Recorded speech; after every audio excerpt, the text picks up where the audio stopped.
Okay. Well, welcome. We've got, I think, 2 minutes before the hour, wherever you are, time zone-wise. So we're going to give the herd a few minutes and probably get started a minute to 2 minutes after the hour, if that works. Most importantly, looks like we have a number coming in now. Want to make sure that you can hear us and see the screen, always two important things to do. So if you can go, if you don't mind, to your, maybe just raise your hand as part of the attendee function, just to let us know you can hear us well and see the screen. Excellent. Thank you. Perfect. Thank you. I shouldn't say this, but did one presentation, I think it was 3 or 4 minutes in, and then I got all the things in the chat saying they couldn't hear or see anything I was doing. So always good to double check on the front end. So give it a couple more minutes. I think we have about 150 or so that are expected to join today. So just give everybody a few minutes to settle in.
Well, I think we've had sort of a wave come through here right on time, and I think, as we all know, there'll be probably a wave that will come in a bit later, which is probably something I would do.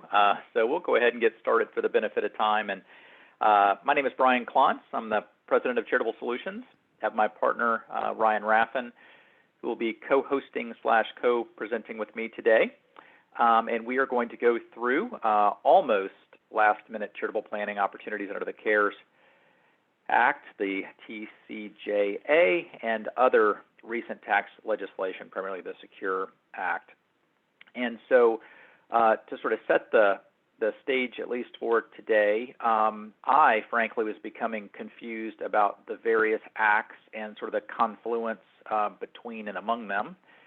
And so when we sort of put this presentation together, certainly a lot of other very expert national commentators have been speaking on certain pieces and some doing a summary of all, but we hoped that with roughly 80 days left in the year, which is insane to even think about given the year that we've all experienced, we thought it might be a good idea to have all the sort of summary information in one place.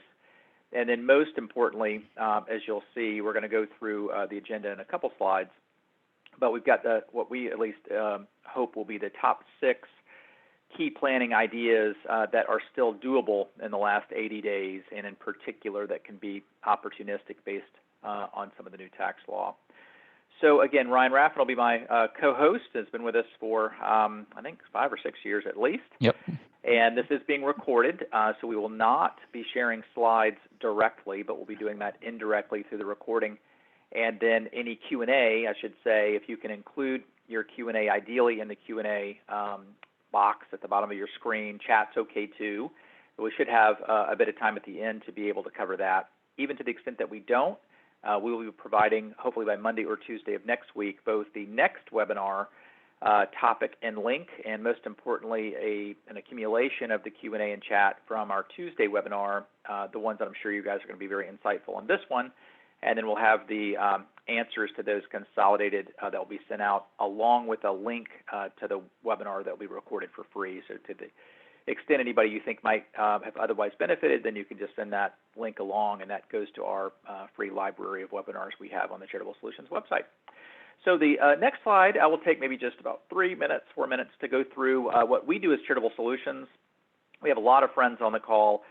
certainly now that sort of know us, but I guess generally people know us to the extent they've sort of come through one window, and for better or worse, we tend to have multiple windows that people might come through. So what I thought would be helpful is take just a few minutes to describe the weird, frankly, things that we do.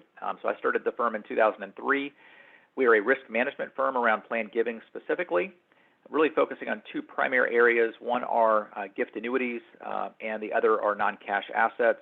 What we say always is those are the only two types of gifts, pretty much, that the charity can lose more money than the original gift if not handled properly. So we spend a ridiculous amount of our time sort of thinking and doing work in this particular space. And the theme, to the extent we are focused and sort of falling off the tree, if you will, these are sort of the various branches, is around risk management such that we help make gifts happen that otherwise wouldn't. And so that is why the 15 of us as part of the group now get up every morning, is to make what we always say, help a good donor with a good asset wanting to do good things. How can we help lubricate or facilitate that process to make it work? So very quickly, we'll sort of go top right. For some reason, I keep doing that. So charitable gift annuity risk management, it is what it sounds like. We do actuarial analysis, sensitivity tests on larger pools, provide full recommendations on audits more broadly to the extent that there are any large gift annuities or concentrated risk or very risk-averse charities. We help both design and place gift annuity reinsurance, which we've been doing for really since 1997, actually. So spent a fair amount of time in that space. So anything around gift annuity risk management for existing client pools. Bottom right, we do charitable estate settlement. So Gary Sneerson on our team led Harvard's program, I think 14, 15 years around estate settlement, non-cash gifts, life income gifts. And so he sort of leads that group. And I'd mentioned on the last call that I had a person I respect a lot actually at the National CGP conference long ago, and she said charitable estate settlement's a lot like a kindergarten class, that if the teacher is not in the room, bad things start to happen pretty quickly. And so Gary's sort of our internal teacher in the room, so if things start to get problematic on estate settlement, in particular around non-cash gifts, we focus on that, and then also foreign estate settlement as well. So Gary leads that team. Sort of central, I guess center middle top is virtual currency and life insurance appraisals and audits. So we do about 150 to 200 either cryptocurrency appraisals. So did one 2 days ago, jam it in for the October 15th deadline, obviously today, and do a lot of life insurance appraisals. So we're qualified appraisers for both of those unique intangible assets. And also, don't do a ton of these, but probably 6 to 8 life insurance portfolio audits, where if charities have larger insurance portfolios and they're starting to understand or think about, are these things, should we be holding these or paying the premiums and all that kind of stuff. So we'll provide a comprehensive report on sort of the health and where the boogeymen are and where they're not, frankly, with life insurance pools. What we're doing today, sort of bottom center, professional continuing education. So at least pre-COVID, doing about 60 to 80 days out a year. So a lot of travel. It's very weird to be in my office here today in October, which is not a normal thing in the last 17 years.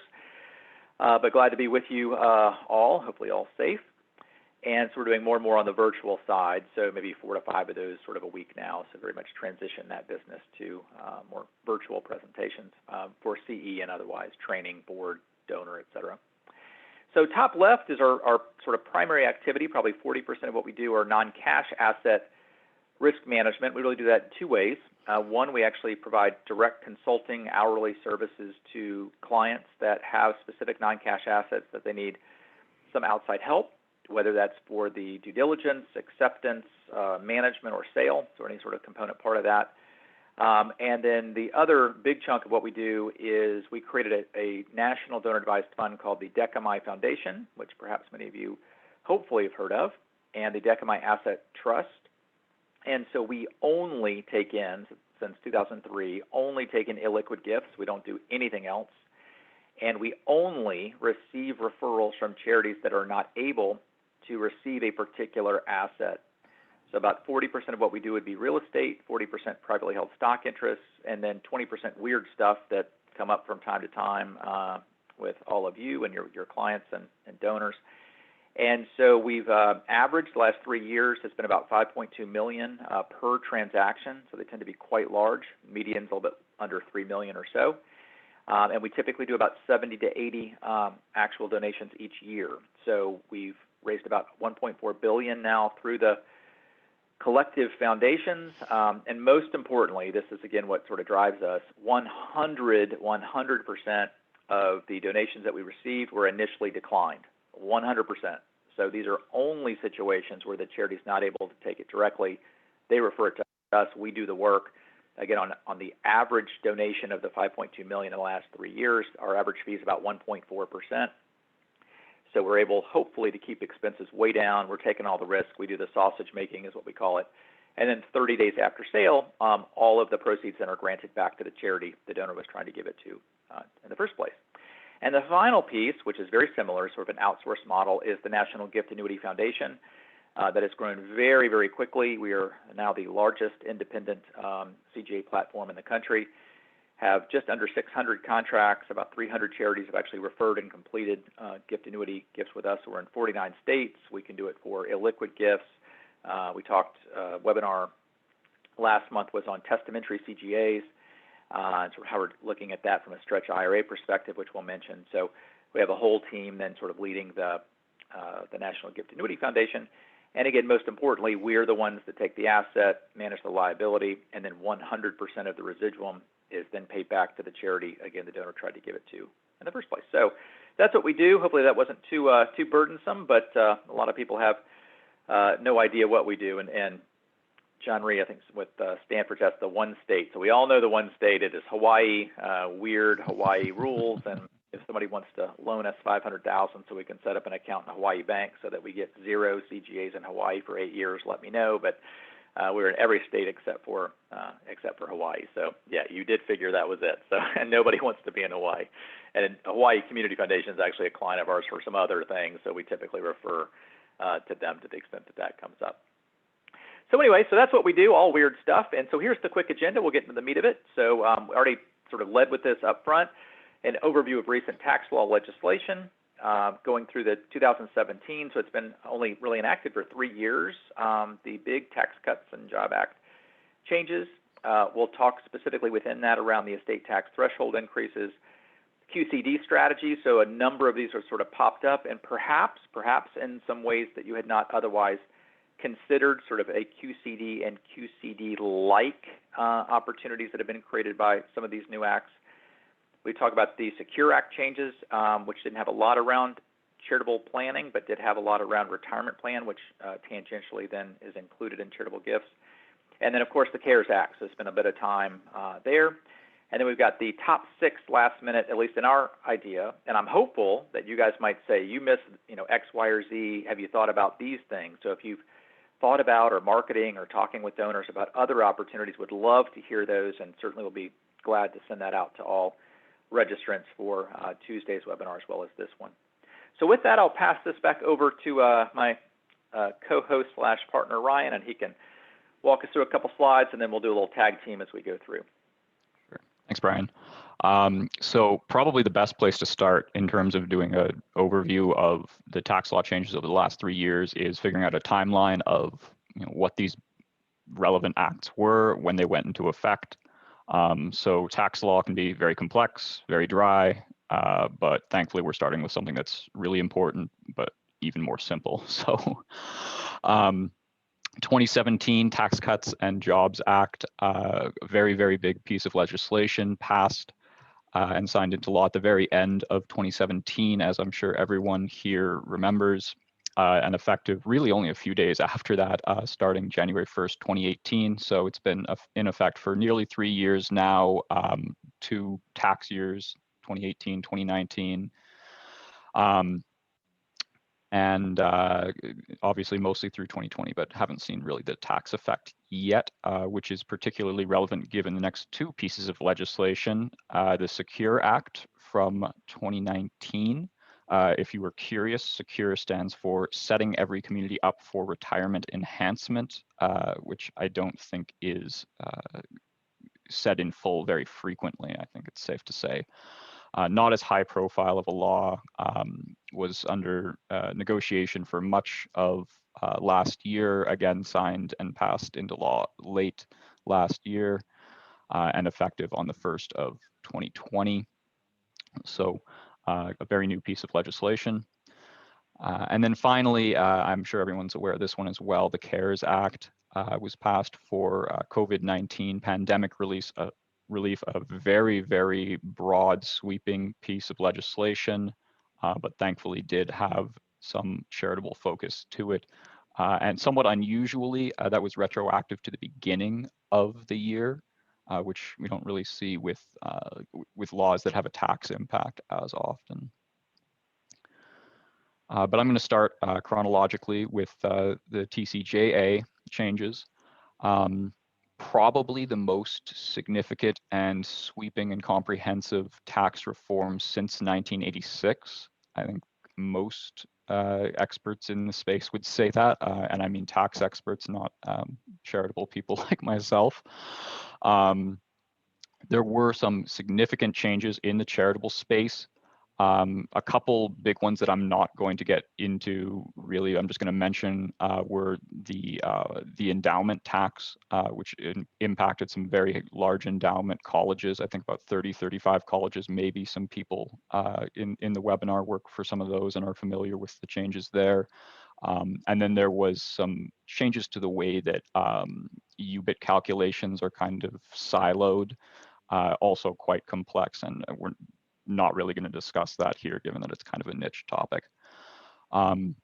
There were a lot of major provisions that had direct impact on charities and indirect impact. And by indirect impact, we mean really more changes in the incentives for giving for donors. And a few of those that you've probably heard of, the big one being the cash contribution change. Previously, 2017 and earlier, deductible only up to 50% of a donor's AGI, now deductible up to 60%. So there's an additional incentive there for charitable giving with cash only. Non-cash is still limited to that 30%. The standard deduction increased rather significantly, nearly doubling from about $6,300 in 2017 for individuals to $12,000 for individuals, and then you can double that for married filing jointly.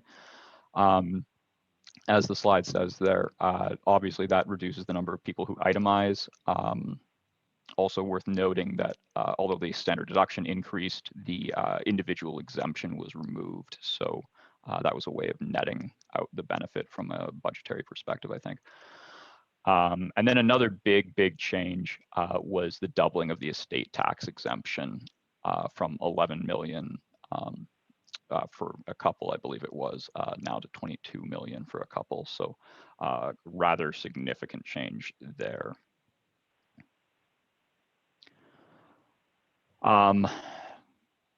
Diving into how these affect charitable giving a little bit more, of course, that 60% deduction limitation increase is, an incentive to give further cash, but it has a couple other impacts when you consider it in the context of that increased standard deduction. I think the current estimates are that now only 8 to 12% of taxpayers actually bother to itemize or are able to itemize. There was a lot of discussion about this at the time in the charitable space. There was concern that this was really going to have a negative impact on charitable giving. I think through the first couple of years, I saw a headline that the impact has not been quite as bad as as people were worried, but that may be just because there's more giving with high net worth donors and less in the middle income range. But that was speculation, and I don't know that for sure. But one thing that, and I guess one other thing with the itemizing, not only is the standard deduction higher, the SALT limitation, the state and local tax deduction being limited to only $10,000 as an itemized deduction, that reduced benefit also is reducing the number of itemizers. So again, in combination, you are seeing very few people itemize now, although it does appear that charitable giving has not been reduced as much as we were initially worried about. And some donors with either a sophisticated tax background or financial background or very sharp advisors are using a couple techniques to take advantage of the higher cash deduction limitation and get around that increased standard deduction. And there's two ways we've got mentioned here on the slide. One, which we see quite often, that's the bunching of donations. So that's the idea where if a couple is going to give $10,000 a year in cash to their preferred charities, and they're going to do that for the next 5 years, so $50,000 worth of gifts in total. If they're able, they give $50,000 in one tax year. It's clearly over the threshold for itemizing, so they're able to itemize, take that deduction. And then the idea is you're putting all of that cash, the $50,000, into a donor advised fund where it can be invested, and then you can still make those grants over whatever time period. So they can still reach that point of making $10,000 worth of charitable giving and grants to their supported charities over that time period, but they're in effect just lumping it all up in, on the front end in one tax year, taking the deduction because they're able to itemize, and then just continuing with the charitable giving through the donor advised fund like they had always planned. The other technique, more sophisticated for sure, the charitable lead reversionary trust. That is an idea where it's similar to a charitable lead annuity trust in a lot of ways. The donor is putting a valuable asset into a charitable trust. That income is going to a designated charity, and the donor gets a current year tax deduction based on the present value of that income stream. And then at the termination of the trust, the asset is going out of it. And this is where it differs from a lead annuity trust. A lead annuity trust is an estate planning device. So usually that asset is going to a grandchild or grandchildren. In the case of the reversionary trust, as the name indicates, it's reversionary. So that asset goes right back to the donor. That is a really great technique in a low rate environment like we've got right now. That can lead to some pretty advantageous tax deductions for donors, while still, of course, generating a regular stream of income for a supported charity. So that's a technique that we're seeing. Only caveat there with that lead reversionary trust, does have to last 2 or more years. And of course, you have to create a trust, which is maybe not a minor caveat.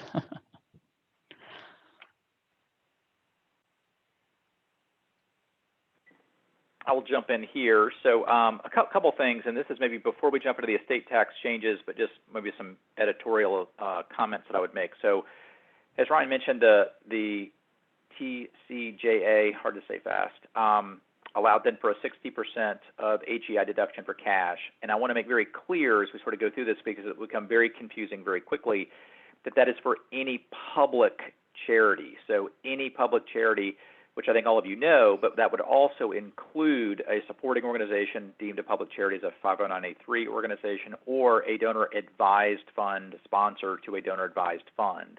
So all of that applies there. And what you're going to see very quickly is the definition of where some of these tax laws apply will change and sort of carve out certain of these other vehicles pretty quickly and in sort of in different ways. So to make that piece sort of clear. The second thing is, I think we all know on the call that the charitable deduction, or people who are inclined to give, the tax tail very rarely wags that dog and is not a primary motivation. I think we've all been sort of beaten into our heads our entire careers. If you've been in this 6 months or 60 years, you've heard that probably 50 times.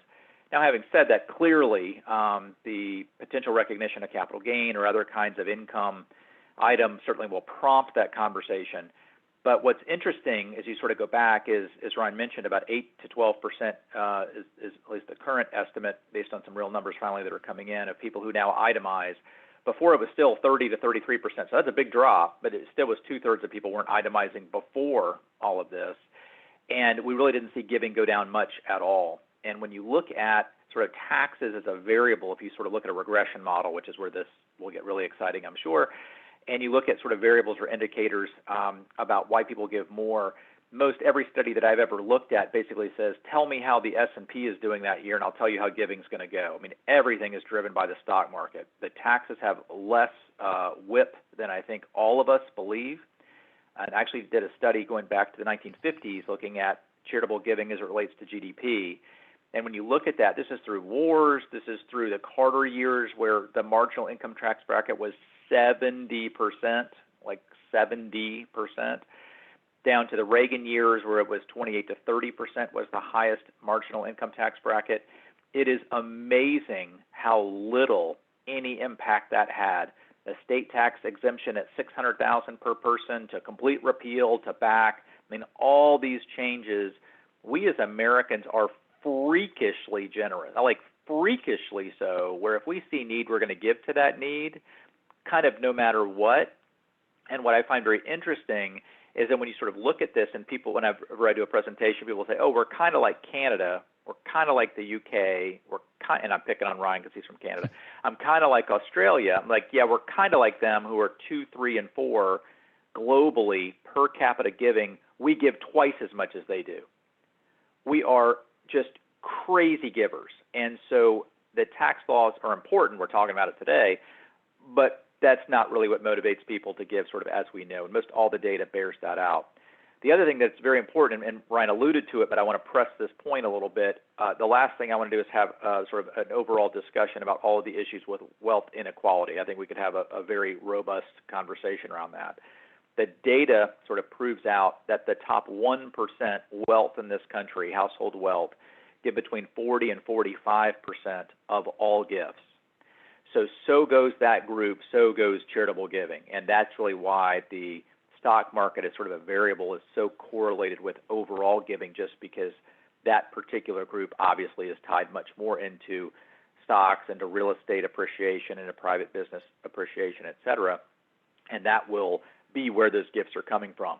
One other quick point is that same 1% give between about 60 and 65% of all estate gifts. So that is the fount that is producing so many of these gifts. Now, whether that's good from a societal perspective is a whole other discussion, but at least from the data where the gifts are coming from. So now let's jump into the estate tax. We're talking about the top 1% estate tax. Now it's not even the top 1%. Now it's literally the top 1/10 of 1%. So as soon as the exemption was doubled to 11 million per person, roughly, it's a little bit less than that. 22 million per couple is a little bit less than that, but sort of growing by inflation. A couple things. One, so much, and I mean so much, estate plans and vehicles and structures were created to avoid or mitigate estate tax. Now all of a sudden that planning is sort of moot. But we're not seeing a whole lot of change. Now we have a pretty small window into this, so we're not seeing tons of estates and structures at all. But we're not hearing or seeing, even anecdotally, a lot of change there because, as you see that bullet point, we probably should have bolded it, it's not permanent. So this sunsets in 2025. That used to seem like the Jetsons, right? 2025. Now we're 5 years away. So the point is that it's not permanent. So now people have not started doing planning yet, but they really have not unwound past planning, knowing that this is sort of a window that is clearly, at least at this point, designed to close. So right now it is literally, the data that I've seen, of people who are filing 706 estate tax returns, it is down to 1/10 of 1% of estates. So 99.9% of estates have no federal income tax. We're certainly just sort of shirking the whole discussion of whether there's a state tax or inheritance tax, but at least at the federal level.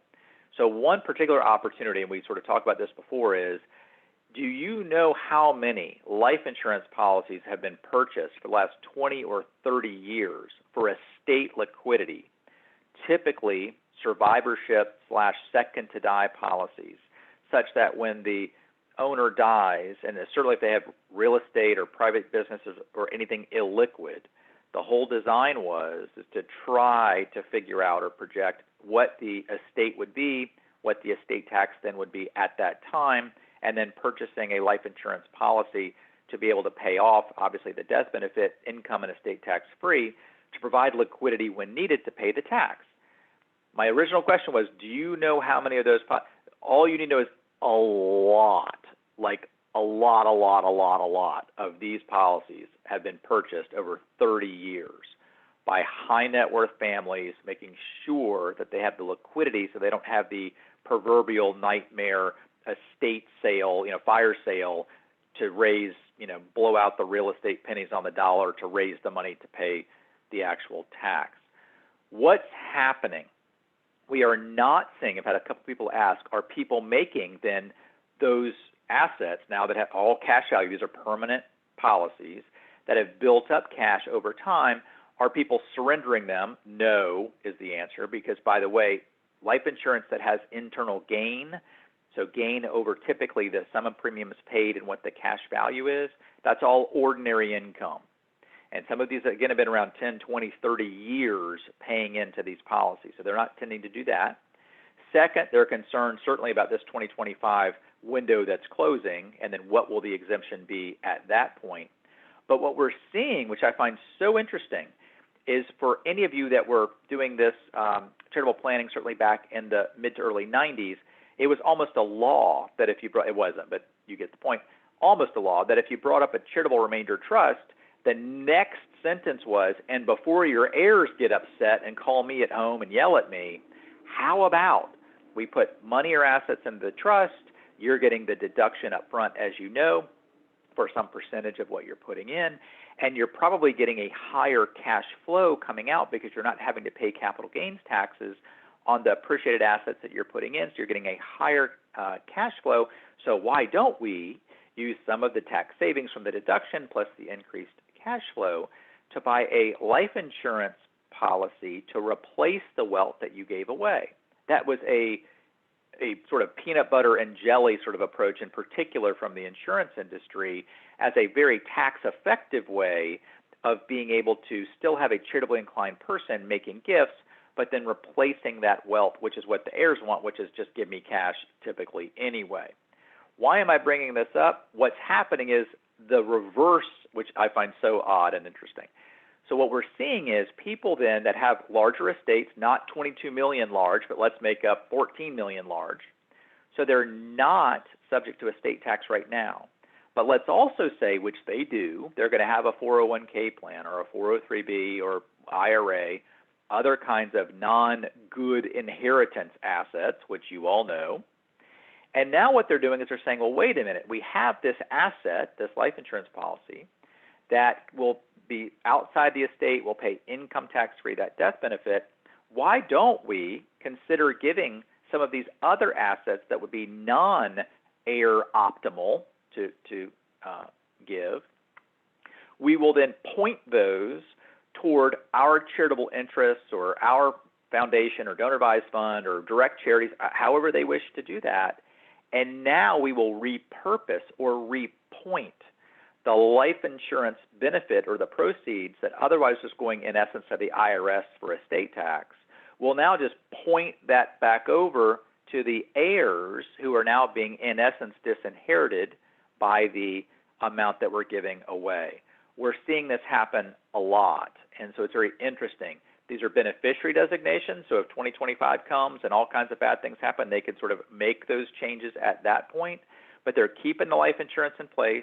They're not surrendering it. They're not donating the policy. They're donating other assets first and then repurposing that life insurance. So it's very interesting. And there is a lot of this life insurance out there in these irrevocable life insurance trusts. So I got one quick question. It's got what percentage of people itemized before 2017? So I think I mentioned that before, James. It was typically between about 30 and 33% would be the itemizers prior to that. So next slide, we have the QCD. So I want to talk a bit about this. So there's some really interesting opportunities here. We've all been hearing about the QCD a lot. More and more people are using it. There have been a number of studies done. I think Stelter, Free Will, others have come out with studies to show the incredible exponential growth in QCD as people start using them, understanding how they work, and once the custodians start to better understand how they work, and more people are using QCD.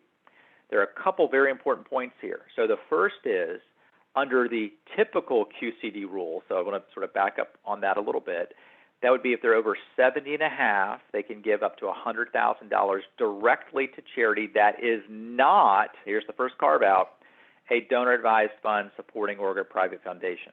So now they're making the distinction there between qualifying, basically, donee recipients. So that's up to $100,000. Now, one point, this is sort of a bad joke, there are like 2 times in life that you might want to have a fake ID. So maybe you're like 20 and you kind of want to get up a little bit more. Or if you're 68, you also want to go get a fake ID to make yourself 70 and a half. It's that good. So you can get the QCD rules. As you know, very important, any distribution that you're making to the charitable organization that's not, again, a DAF, SO, or private foundation, then it is not being recognized as income. You're not getting a deduction, but de facto, it's as if you took the withdrawal, recognized the income, and then got a 100% wash when it's going out to charity for both federal and state income tax purposes. So it's never being seen or recognized on the 1040. So this has been around a while. You've got this increased standard deduction. So how are these things sort of weaving together? We're hearing about this more and more. So Ryan talked a lot very accurately about the bunching. So it's bunching either the direct major gifts, in essence a pre-funded pledge, if you will, or using a donor-advised funds, which are almost put on this earth for bunching. I mean, just as a magical vehicle for that that particular strategy, or these charitable lead annuity trusts with reversionary rights. By the way, I don't recommend anybody. I would recommend my mother. I know this is being recorded, whatever. I wouldn't recommend my mother. Brad Gornto is an attorney, sort of nationally been writing a lot and packaging these charitable lead annuity trusts, actually here in Florida, but just spoke at the CGP National Conference last week, did a great job, and he's created what's called the ICLAT, and so it's a special lead annuity reversionary trust, special in its simplicity, frankly. So I'm not, again, recommending him specifically. Go to your own advisors, but my point is that he's got a ton of information on his website, all for free. So if you're interested in learning more about that, just sort of go to the website there. So where am I going with this? Where I'm going with this is, to the extent that the person is not able or not interested in bunching in a particular year, but the person now is, let's say, 72, and let's say the person also has numerous charitable gifts that they would like to make, and they're not going to come anywhere close to their standard deduction in this year, perhaps by design, then what this person can do, especially with these new custodial, not so new, but becoming more and more prevalent, custodial IRA accounts with checkbooks. And as soon as you have the checkbook, now all of a sudden it kind of looks and feels like a donor-advised fund. It's not a donor-advised fund, but it looks and feels like that, so that now the 5 organizations I might want to give $10,000 each this year, but if I made that as a donation, or I'll make it even better, let's say I was going to give them $2,000 each this year. That's only $10,000 total. That's not even approaching my standard deduction. So in essence, I would lose any sort of financial benefit by making those donations this year. So instead, I'm going to use my IRA as if it were a donor-advised fund, versus rather than making recommendations to the donor-advised fund sponsor to send out the $2,000 each to the 5 charities, I can just write a check out of my IRA for those 5 groups. So it's very interesting to see how the QCD sort of lump sum idea is now being sort of meshed with this bunching idea, or lack of bunching for that matter, where maybe next year I don't do the QCD strategy, but I'm selling a privately held business or real estate or appreciated stock, and I'll bunch next year as an example. So again, no recognized income. They can then, in that case, still take the full standard deduction, and they get, in essence, the maximum benefit, again, financially. There are a lot of other reasons that we know people give. I already talked about that before, of course. So they may just wish to do that. They don't care if they're getting that deduction. But the key point is, a check from an IRA or a check from the person's checking account cashes in the same way from the charity. It's still $2,000 in my hypothetical. So we'll jump back over here to Ryan. Again, I see some good chat things coming through. And feel free, if these are appropriate questions for all attendees to see, and I can sort of chat back to all those too if appropriate. But any Q&A or chats coming through, I'll do that too while Brian's going through his slides. Sure. Thanks, Brian.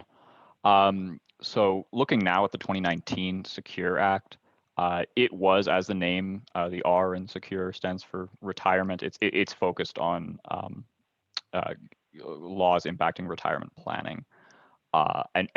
This wasn't really a high-profile law, but as far as commentator attention goes, a lot of that attention went to the removal of the stretch IRA strategy. And just briefly, the idea there was that someone with an IRA could designate a family member who was much younger as a death beneficiary, child or a grandchild, who could then take withdrawals from that IRA over their lifespan, so that the required minimums were much, much lower than they would be otherwise. And that had two benefits. One, this younger beneficiary is not getting a huge chunk of cash and a bigger tax bill, and it's leaving more money in the IRA, leading to potentially growth over several decades even. So that was a really appealing strategy. The Secure Act removed that. I think that was one of the budgetary costs to pay for the other changes that it made, was getting rid of that benefit. Now, non-spousal beneficiaries on death beneficiaries on an IRA only have 10 years to withdraw all of the account. There are some limited exceptions to that, but they're very, very minor. So the stretch IRA was effectively killed. And our thinking was, well, since the idea here is to effectively give these younger beneficiaries lifetime income, is there a way that we could substitute the stretch IRA for a lifetime income charitable vehicle using either, as the slide says, a CRT or a CGA? And so in the work that we've done, and we had a prior webinar on testamentary CGAs, which is this approach, we've come to think and believe that this would actually be a really good solution for getting much of the benefit of the stretch IRA, where the IRA account holder can designate a charitable remainder trust or a charity issuing a charitable gift annuity as the death beneficiary on their IRA, and then have that same younger beneficiary, the child or grandchild, receive income under the terms of the CRT or the CGA. So it's a workaround for sure, but it does have some added benefits because we're still getting that lifetime income, and better still, the IRA account holder during life can have a charitable benefit from that remainder to the extent that there is any, of course, dependent on the child or grandchild's lifespan. So the stretch IRA popular planning provision no longer in play as of this year, but we would propose using a charitable lifetime income vehicle as a substitute instead. CGA, a little more simple to set up. CRT, obviously some upfront work there, probably need a larger IRA account to make that worthwhile, given that there's going to need to be an attorney to draft the trust, and then you have the expenses associated with the administration of the trust, tax, accounting, investment, all of that good stuff. So just two ideas when it comes to the removal of the stretch IRA strategy. Now moving to this year's CARES Act, signed into law in late March, obviously providing relief against the pandemic, covering a wide range of impacted parties, and thankfully Congress did not forget the charitable space.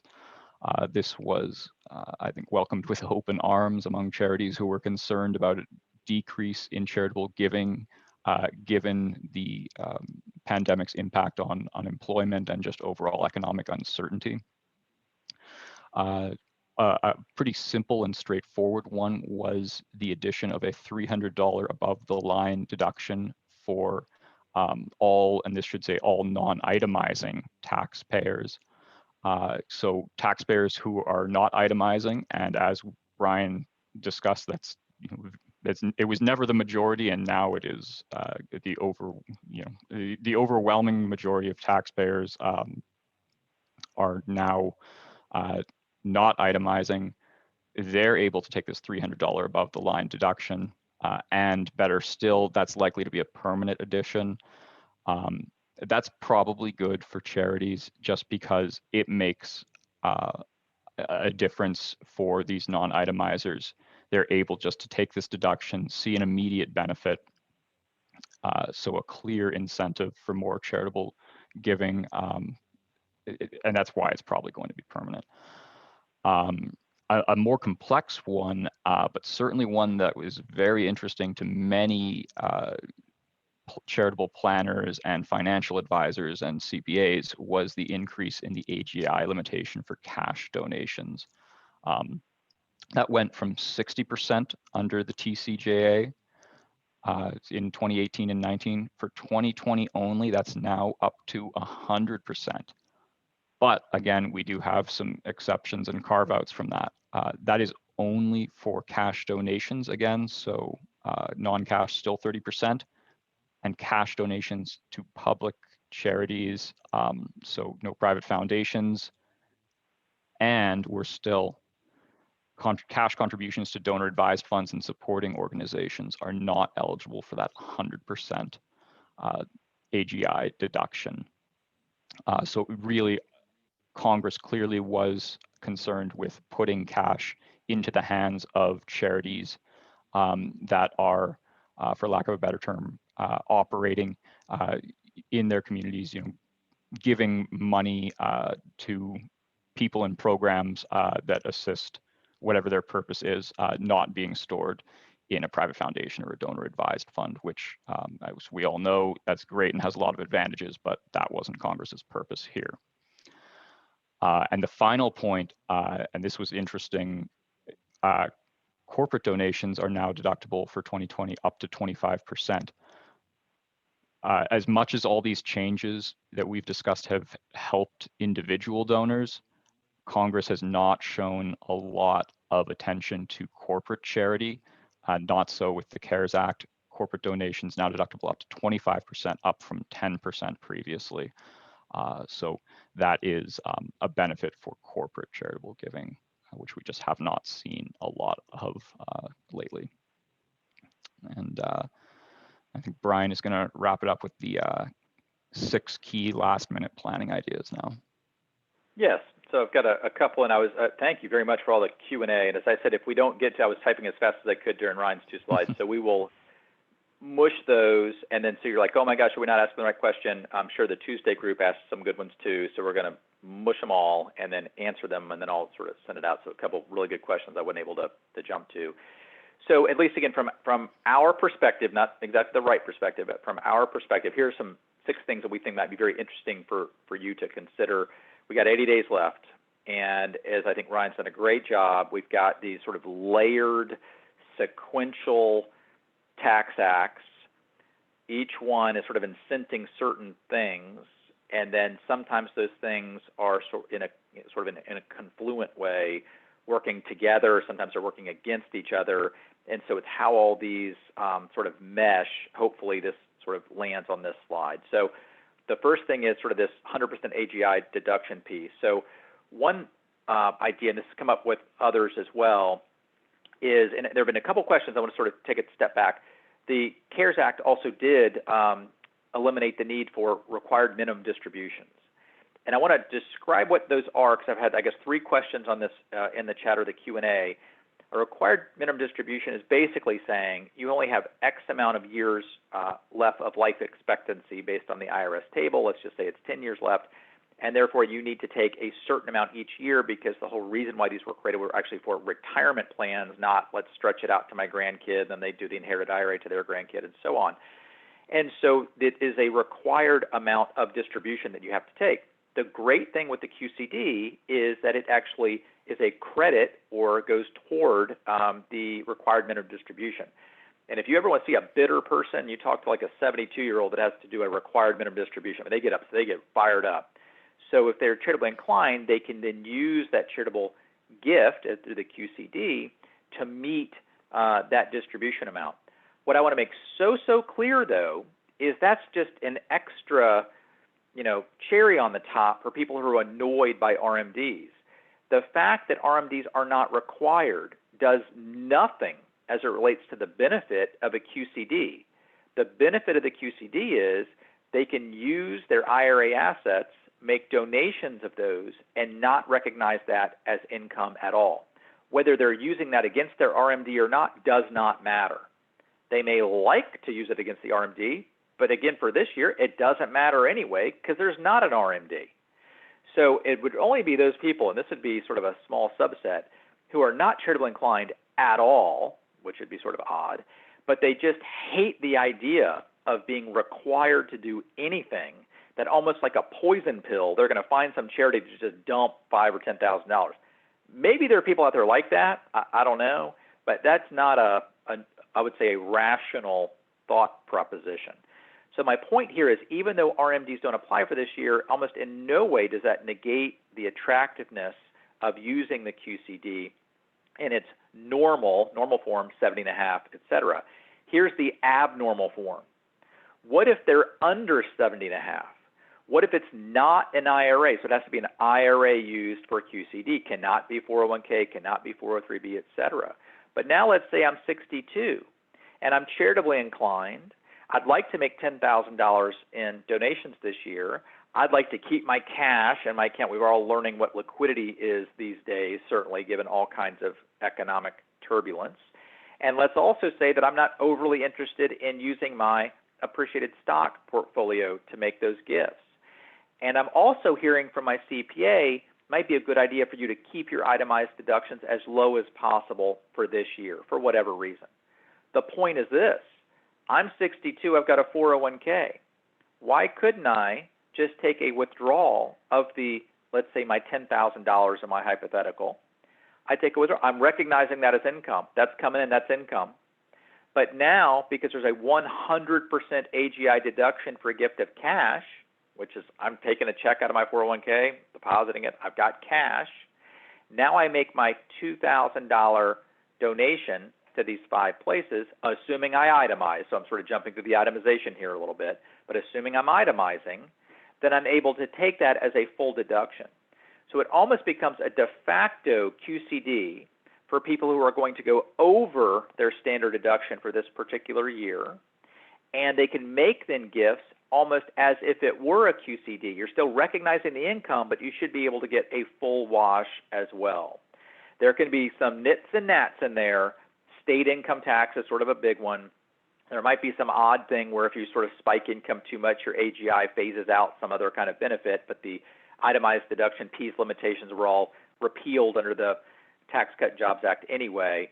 But my point is just as an idea, there could be a number of donors that this would benefit from if they're actually taking out other retirement assets. If they're over 59.5, they can take withdrawals from any retirement assets and then just use that as the cash potentially as the funding mechanism. So just, again, an idea.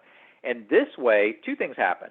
Then they could give to a really any charity that's out there, but some of these too, even for QCDs I wanted to mention, are giving to donor-advised fund like vehicles.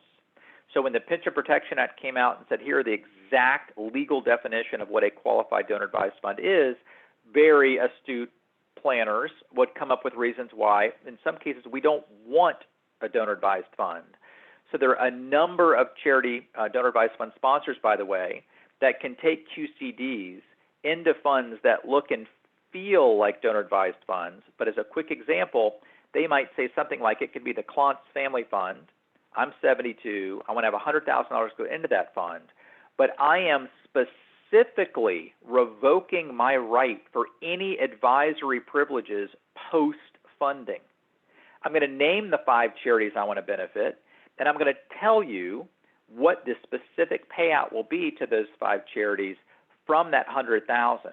But after it's funded, I can no longer have any advisory rights at all. That is not a donor-advised fund.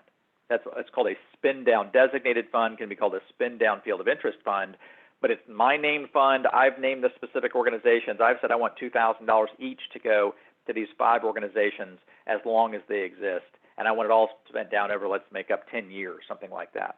So the point is there can be other ways creatively of using some of these tax strategies and getting sort of as close to that as you can, but still not actually doing a donor-advised fund as an example. Tangible personal property, this has come up 3 times in the last 2 or 3 months, so I thought I'd bring it up. So tangible property is anything you can pick it up and throw it at somebody. So antiques and paintings and jewelry. One case was coins about 3 weeks ago. So what we had just suggested, talking with the CPA, they said, well, for this year, it's so unique that you get this 100% AGI deduction for cash. It was a relatively small amount. And we just said, well, just sell it. Just sell it. Yes, you're recognizing some income over basis, but then you're going to turn around and get that 100% deduction anyway. So some of these tangible property assets that get very funky around related use, not related use, in some cases, if they're larger, it could still potentially make more sense to take basis as a deduction, even for an unrelated use gift, because they're not having to recognize any of that gain. But in other cases, it might just be just go ahead and sell it if it's under a certain amount. So we're saying this, again, 3 times in the last month, 6 weeks or so, this has come up. The bunching, we've already talked about that a good bit.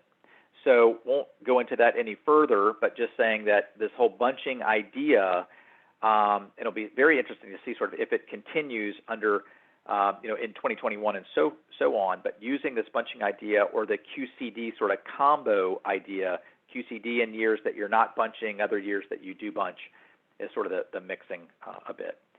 We then did a whole session 2 on CARES Act relating to the S-Corp stock. So we do a lot of S-Corp, active LLC interests, debt finance potential property that otherwise would generate UBIT.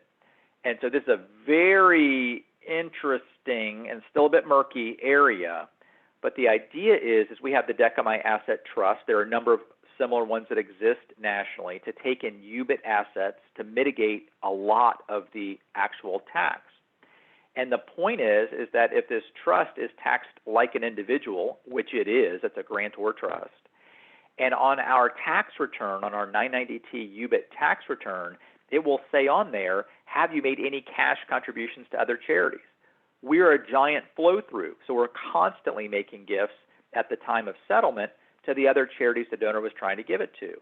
So the point is if they're not going to other donor-advised funds, which many of ours do, but if they're going directly to charities, it looks very likely that we would be able to take a 100% of AGI deduction against that UBIT for those sales, recognition, and grants within the 2020 year. And so there have been 2 or 3 CPA firms we've engaged. A couple of them have come out independently saying they think that should work. So there's this weird window potentially of UBIT assets coming to a trust form pass-through charity where that trust form charity is able to take deduction against the cash contributions it's making to non-supporting organizations, non-DAFs, and certainly it would be going to private foundations anyway. Ryan's already mentioned this testamentary CRT CJA planning around the IRA stretch alternatives. Interestingly, the first one we did was actually a life insurance gift to a testamentary CJA, so it doesn't just have to be IRA gifts. In this case, it was almost functioning like a spendthrift type trust where they'd say, we want to keep it very simple. I already know the charity that I want to give it to, but I'll have my life insurance paid to, in this case, the National Gift Annuity Foundation. It will go then to my 2 daughters as an example, but then I, as the donor, almost like a Q-tip plan, are able to determine where the residuum goes. So let's make up both my daughters went to University of Florida. If I went to Florida State, I could say, I know they're going to try to give it to University of Florida. I don't want to do that. I want to have them get the income, but then I want it to go to Florida State at the end. So it's able to give some additional direction in terms of where the eventual beneficiary would go. So the testamentary CRT CJA. And the last one is a big, big deal.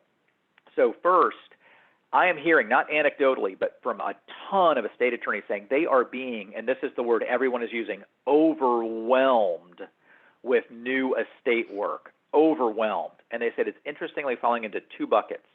One bucket, they said, and this is a quote from a Minneapolis attorney, he said, I literally did work 5 years ago for a set of clients.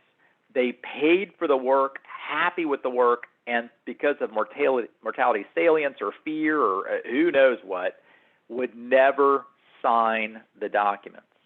He said, so about half the people coming in now are people that the firm has done work for in the past, but they either didn't ever realize they were supposed to sign and execute the documents with the notary and the whole maneuver, or they knew they were and just could not compel themselves to actually do it. I find that so weird and irrational, but we humans are weird and irrational. You pay for work, you don't do it, what's the point? Anyway, that's half the group. The other half are, very painfully and understandably, seeing what's happening with the pandemic, concerned about their own health, getting sort of things in order. Why is this such a big deal? Tons and tons and tons of estate plans are being executed, revised, and newly created that otherwise may include a charitable component. And I hear a lot of our charitable clients sort of backing off on these relationships, communication with donors at the very time they are doing more of their estate planning work than I've ever heard of in my 27-year career. So lean into that in a big, big way.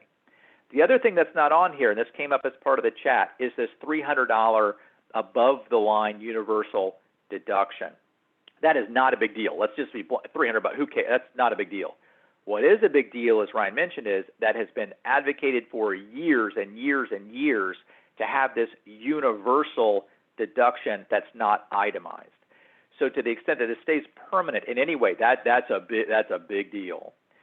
Two, most no donors know about any of this stuff. I was confused putting this whole thing together with Ryan 3 weeks ago about all these different laws and secure. I was, oh my gosh, your donors have no clue about this. That's a very low-hanging fruit that's unique to 2020, $300, not a lot, but that also, I hope, deepens the relationship with donors of saying, it's nice that the charities that I care about and that I'm passionate about are helping to educate me about opportunities otherwise I would be unaware of to help give them something. So I think it really deepens that, and you might even be able to perhaps pivot that to, if you like that one, let's talk about the QCD. Or if you like that, let's talk, oh, I'm only 65, that won't work. Well, actually, it may work. Talk with your CPA, but maybe you can take money out of your 401k or 403b, as I mentioned, on point one. So those are some ideas. Let's see. Well, I think we're actually right on time. So I'm sorry about we've answered some. We'll answer some of these others, as I said. The link will come back with the video. Ryan, thank you for being such a good host, walking us through the always titillating tax laws. So that could be a whole other session. So the main thing is I hope, and we hope that this gives you a brief but summarizing all the different aspects of these 3 years of 3 different tax law changes, and most importantly, making it practical that you can actually use in the next 80 days to have hopefully very productive conversations with your donors now. It may not all happen in 80 days, but the QCD is going to be around next year too. Testamentary CGA type stuff or CRT is going to be around next year too. So this can really open up that conversation for new creative ideas that literally didn't exist much, or they certainly would not have been as enhanced a year, 2 years, or certainly 3 years ago. So thank you all for joining. Hope this was helpful. And again, we'll send all this stuff out early next week. Thanks again. Thank you all.